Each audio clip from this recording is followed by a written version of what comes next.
मेरे ऊपर जीवन में सबसे पहला जो मुकदमा दर्ज हुआ है वो हुआ है 5,000 रुपए की डकैती का। और उस डकैती में 4 सरकारी मुलाजिमें मेरे साथ लूट में। सीए और साहब को 5,000 की डकैती किसके साथ की? डकैती उसके साथ की जो इनके घर में, इनके जो वो है रेजिडेंस, उसमें जो आदमी कुक का काम करता है उसके साथ डकैती की। बताओ। जी जी। तो बात क्या है, हर संभव कोशिश ये करते हैं कि किसी आदमी को कैसे इसकी गर्दन मोड़ी जाए। मुख्तियार के साथ 4 जो सरकारी मुलाजिम थे बेचारे, वो अपने काम से थे, उनको पता भी नहीं है। मुख्तियार चुनाव लड़ रहा है, मैदान में जिंदाबाद मुर्दाबाद कर रहा है, उनका उससे कोई लेना देना नहीं। लेकिन उनसे लेना देना ये कि इन सरकारी मुलाजिमों की जब गर्दन पे आएगी तो उससे ये दब जाएगा। सिर्फ इस तरह की षड्यंत्रकारी राजनीति। और मैं मुबारकबाद देता हूँ इस इलाके के उन नौजवानों को जिन्होंने ये कहा कि हमारी नौकरी चली जाए चाहे मुख्तियार, लेकिन पीछे मत हट जाओ। तो ये लड़ाई तो इस स्पिरिट के साथ लड़ रहे हैं, इस हौसले हिम्मत के साथ लड़ रहे हैं कि कोई सवाल ही नहीं पैदा होता कि पीछे हट जाए हम इससे। तो कहीं ना कहीं वर्तमान विधायिका के ऊपर इन सब चीज़ों के अलावा ये भी सुना जाता है, बार बार देखा जाता है कि उनके ऊपर परिवारवाद का भी आरोप लगता रहा है। जैसे कि चाहे प्रधानी के चुनावों को लेकर रहा हो या फिर सरपंच के चुनावों को लेकर रहा हो, ऐसा कहा जाता है जनता के द्वारा, कुछ उनके आप कह सकते हैं उनके विरोधियों के द्वारा, लोगों के द्वारा, कि वो कहीं ना कहीं किसी भी व्यक्ति को आगे बढ़ने नहीं देना चाहती है। ये इनके ऊपर एक बहुत बड़ा आरोप है। और कहीं ना कहीं वर्तमान के हमारी जो यहाँ की जनता है वो इस बात को लेकर काफ़ी नाराज़ है।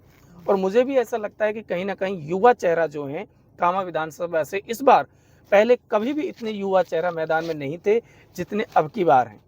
तो मुख्तियार जी, इसके अलावा मैं आपसे जानना चाहूँगा कि हमारी जो कामा विधानसभा है, इस कामा विधानसभा में दलित वोटर्स की एक अहम भूमिका रहती है। बिल्कुल सही वो है। कहीं ना कहीं किंग मेकर का रोल निभाते हैं। लेकिन कहीं ना कहीं दलित वोट्स को बसपा पार्टी से जोड़कर देखा जाता है और यहाँ से भी बसपा पार्टी के उम्मीदवार होंगे। तो मैं ये जानना चाहता हूँ कि यदि आप चुनाव लड़ते हैं तो मुस्लिम समुदाय की तो चलो, क्योंकि आप उस कम्युनिटी से बिलोंग करते हैं, अब दलित वोटर्स को किस तरीके से साधेंगे?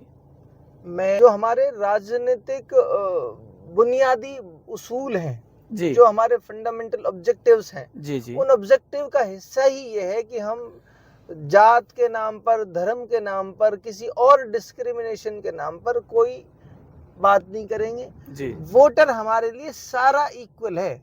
2,58,000 वोटर हैं, मतदाता हैं हमारे इलाके में। और इस इलाके का तो हर मतदाता, दलित मतदाता ही नहीं, हर मतदाता पिछड़ा हुआ है, हर मतदाता ने जुल्म सहा है इस इलाके में। तो हम बात करेंगे हर किसी की। जब मैं राजनीति कर रहा हूं तो फिर हर व्यक्ति मेरी धर्म का है, मेरी कास्ट का है, मेरी जात का है, क्योंकि राज का कोई धर्म नहीं होता। बिल्कुल।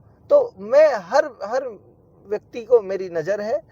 दलित वोटर्स हैं, उनको भी उनकी जो समस्याएं हैं और उन समस्याओं के जो पॉसिबल सॉल्यूशंस हैं, उन सब पे मैं बहुत बारीकी से काम कर रहा हूँ।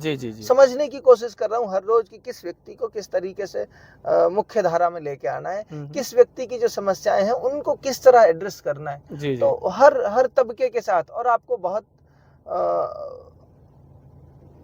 जिम्मेदारी से ये बात बता रहा हूँ कि इलाके का हर धर्म और मजहब का आदमी, बच्चा ये चाहता है कि मुख्तियार इस इलाके का विधायक बने।